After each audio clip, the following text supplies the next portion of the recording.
Ring road పూర్తి చేయాల్సిందిగా కోరుతా ఉన్నాం. అదే రకంగా నేను గతంలో ప్రాతినిధ్యం వహించినటువంటి దుబ్బాక శాసనసభ నియోజకవర్గం రాష్ట్రంలో అనేక రకాలుగా కొంత వెనుకబడి ఉంది. భవిష్యత్తులో ఏమైనా పరిశ్రమల్ని మంజూరు చేయడానికి అవకాశం ఉంటే దుబ్బాక శాసనసభ నియోజకవర్గాన్ని మీరు ఎట్లయితే కొడంగల్ వైపు ప్రతి అంశాన్ని మీ వైపు డ్రైవ్ చేసుకుంటా ఉన్నారో అట్లే మా దుబ్బాక వైపు కూడా ఓ కన్నుంచాలని దయచేసి కుడి చేయి కొడంగల్ అయితే ఎడమ చేయిని కనీసం దుబ్బాక వైపు చూపించాలని ఈ వేదిక ద్వారా గౌరవ ముఖ్యమంత్రి గారికి విజ్ఞప్తి చేస్తూ కొన్ని రోడ్లు కొన్ని కాలేజీలు మీకు వినతి పత్రం అందజేస్తా ఉన్నాం.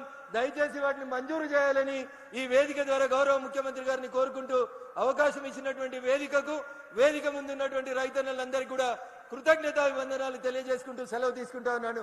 జై హింద్, జై భారత్.